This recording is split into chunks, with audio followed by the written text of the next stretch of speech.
Hello everyone. Good morning सभी को। कैसे हो आप सब? एंड आई होप आप सबकी स्टडी अच्छी चल रही होगी। सो डे 3 के व्लॉग में आपका स्वागत है और आज के स्टडी में बहुत सारी चीज़ें हैं। सो स्टार्ट करते हैं। सबसे पहले मैं स्टार्ट कर रही हूँ आज रीजनिंग से। रीजनिंग में ये नंबर सीरीज़ में लास्ट क्लास है, इसके बाद फिर नया टॉपिक स्टार्ट कर दूंगी। और आज की क्लास में हम बॉडम मास रूल वाले जो क्वेश्चंस होते हैं उनको कर रही हूँ। ये जो बोडा मास के क्वेश्चंस होते हैं ना, इसमें कोई ट्रिक नहीं होती है। आपको बस जो दिया गया है उसको फॉलो करना है। साइन दे देता है, जैसे प्लस माइनस इंटू डिवाइड का पोजीशन चेंज कर देगा, नंबर्स की पोजीशन चेंज कर देगा, या तो फिर उसमें साइन दे देगा, dollar hashtag at the rate दे देगा, उसकी जगह आपको प्लस माइनस इंटू डिवाइड करना रहेगा। तो इस तरह के भी क्वेश्चंस रहते हैं, उनको वैल्यू पुट करनी रहती है एंड देन उनको सॉल्व करना रहता है। बस ये इजी है, थोड़ा सा टाइम टेकिंग रहता है जहाँ पे हम वैल्यू को इंटरचेंज करके सॉल्व करते हैं। पर अगर आप एक बार उसको समझ जाओगे कि हमें कैसे इसको सॉल्व करना है, जल्दी कैसे होगा, तो फिर क्वेश्चंस जल्दी बनने लगते हैं इसके भी। देन इसके बाद फिर मैंने स्टार्ट किया मेंसुरेशन की क्लास। गगन सर की 1.5 घंटे की क्लास थी पहली। सो उसमें आज स्क्वायर पढ़ा, देन उसके बाद रेक्टेंगल के क्वेश्चन सॉल्व किए। देन उसके बाद फिर सेकंड क्लास भी थी, उसमें भी रेक्टेंगल के क्वेश्चन सॉल्व किए मैंने। अगर आप अभी-अभी मैथ्स स्टार्ट किए हो पढ़ना, तो आप सबसे पहले ये कर सकते हो कि परसेंटेज स्टार्ट करना है और रेशियो स्टार्ट करना अरिथमेटिक पोर्शन में। और एडवांस पोर्शन में कोई फिक्स नहीं है, आप मेंसुरेशन से स्टार्ट कर सकते हो, क्योंकि मेंसुरेशन से सबसे ज़्यादा क्वेश्चन पूछता है एंड देन फिर ज्योमेट्री से पूछता है। तो इन दोनों को पहले कर लो, थोड़े बड़े टॉपिक भी रहते हैं ये। देन उसके बाद फिर अलजेब्रा आ गया, क्वाड्रेटिक इक्वेशंस वाले क्वेश्चंस है, हाइट एंड डिस्टेंस है, ये सब बाद में भी कर लोगे, पर ये दोनों टॉपिक पहले कर लेना। एंड अर्थमेटिक में क्या है, पहले percentage and then ratio and then फिर कोई भी चैप्टर टाइम एंड वर्क ले लो, टाइम स्पीड डिस्टेंस ले लो, profit loss, compound interest, simple interest, ये सारे फिर करते जाओ। इस तरह आपको करना है। और रीजनिंग के लिए आपको बता दूं तो पहले आप हार्ड टॉपिक शुरुआत करना। हार्ड टॉपिक कौन से होते हैं, जैसे कि अल्फ़ाबेट सीरीज़ हो गया, नंबर सीरीज़ हो गए, ये हार्ड होते हैं। एनालिटिकल रीजनिंग हो गई। तो अगर आप हार्ड पहले कर लोगे, फिर इजी इजी चैप्टर्स बचेंगे जो जल्दी जल्दी हो जाएंगे। तो आपका जो सिलेबस है रीजनिंग का, वो मैक्सिमम टू मैक्सिमम 3 से 4 महीने लगेंगे कंप्लीट होने में। देन उसके बाद सिर्फ आपको प्रैक्टिस करनी रहेगी हर एक टॉपिक के। टेक्स्ट बुक से लगा लो, या तो फिर आपके पास कोई बुक है, पिनाकल की बुक है या किसी भी सर की बुक है, वहाँ से आप लगा लो और प्रैक्टिस करते जाओ। बस प्रैक्टिस करोगे उतने ही नंबर आपके इंक्रीज होते जाएंगे। मेंसुरेशन की क्लास लेने के बाद फिर मैंने स्टार्ट किया था number system. And number system का भी लगभग लास्ट ही चल रहा है, 6-7 लेक्चर और बाकी हैं। और 2 लेक्चर डेली नंबर सिस्टम के एंड 2 लेक्चर मेंसुरेशन के, लगभग 3-4 घंटे में ये होता है कंप्लीट। तो करती हूँ। और जल्दी से मैथ भी कंप्लीट करना है। पेपर भी 2026 का जल्दी ही होने वाला है, क्योंकि नोटिस तो पहले ही आ चुका था। तो शायद जल्दी पेपर हो, तो सिलेबस अभी मेरा नहीं है, तो मैं कोशिश कर रही हूँ कि मैं जल्दी से जल्दी कंप्लीट करूँ। नंबर सिस्टम 2-3 दिन में कंप्लीट हो जाएगा, देन कोई नया टॉपिक स्टार्ट करूँगी। इतनी पढ़ाई के बाद भूख लग गई तो नूडल्स बनाए थे, और नूडल्स मस्त बने थे, मज़ा ही आ गया था खा के।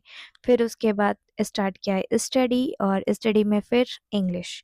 इंग्लिश में आज न्यू टॉपिक स्टार्ट किया है एडवांस वर्ब, और बहुत मस्त सर ने पढ़ाया है।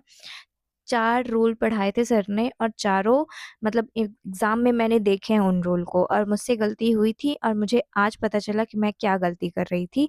कैसे सोचना है कि आपका ये रूल सही से मतलब बन जाए। मुझे पहली बार एडवांस वर्ब चैप्टर इजी लगा, वो भी पहली क्लास लेकर के, क्योंकि मैंने जब पहले पढ़ा था ना, तो इतना इजी मुझे लग नहीं रहा था, पर मुझे इजी लगा। और thank you so much to sir कि आपने इतना अच्छा पढ़ाया। एंड देन उसके बाद फिर मॉक टेस्ट स्टार्ट किया, और सीजीएल का मॉक दे रही हूँ मैं। एडिक्विटी पैटर्न का है, सिमिलर पेपर 2025 का शिफ्ट 2 12 सितंबर का पेपर है जो मैं दे रही हूँ। एंड देन इसमें मेरे मार्क्स बहुत कम आए थे। जीएस नहीं बनी थी ज़्यादा, इंग्लिश में भी कुछ गलत हो गए थे, मैथ्स में कोई गलत तो नहीं हुआ था, पर कुछ क्वेश्चंस नहीं बने थे, और मेरे मार्क्स आए थे 128.5। देन उसके बाद फिर उसका एनालिसिस भी मैंने कर लिया था, कुछ क्वेश्चंस जो गलत हो गए थे उनको लिख लिया। देन उसके बाद फिर स्टार्ट किया root word, and root word में आज सर ने 120 प्लस रूट वर्ड करवाए थे लेक्चर 3 में। सो मैंने सोचा कि आज मैं पूरे लेक्चर ले लूँ एंड देन उसके बाद फिर बाद में याद करूँगी। रात में घर में फंक्शन था, खाटू श्याम जी का भजन था, सो उसको अटेंड किया। देन उसके बाद बर्थडे था तो केक कट हुआ, सो उसमें अटेंड किया। एंड देन उसके बाद कथा हुई थी तो उन सबको अटेंड किया। रात में कोई स्टडी नहीं हुई थी, बस यही बस हुआ।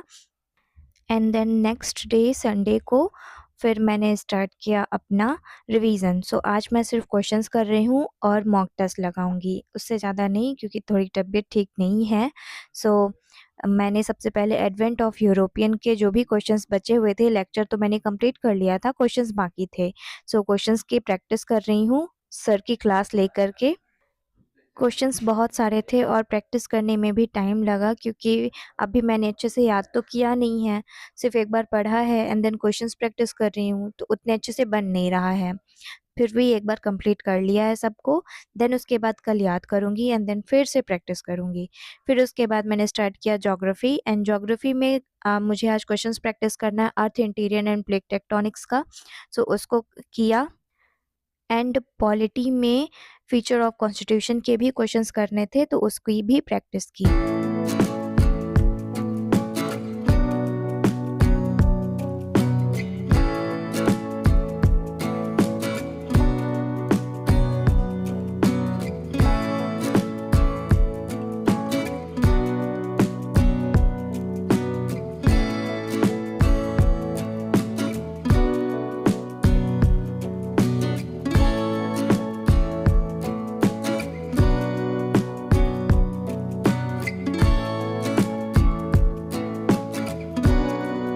और लास्ट में इंग्लिश में बेसिक ग्रामर रिवाइज करना था, तो उसको भी रिवाइज कर लिया। एंड डब्ल्यू के 15 वोकैब पढ़े थे, सिर्फ पढ़ लिए थे एक बार, बस हो गया। सो इतना मैंने किया था। देन उसके बाद एक मॉक लगाया था। सो आज के मॉक में आए थे 119 मार्क्स। सो अच्छा नहीं गया था, कुछ क्वेश्चंस गलत हो गए थे।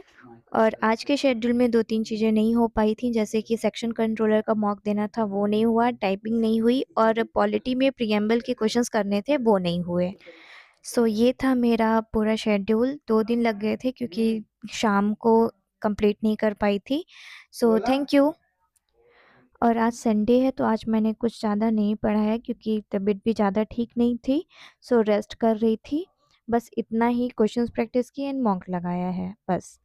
और thank you for watching. Day 4 का शेड्यूल भी लगा दिया है। Thank you.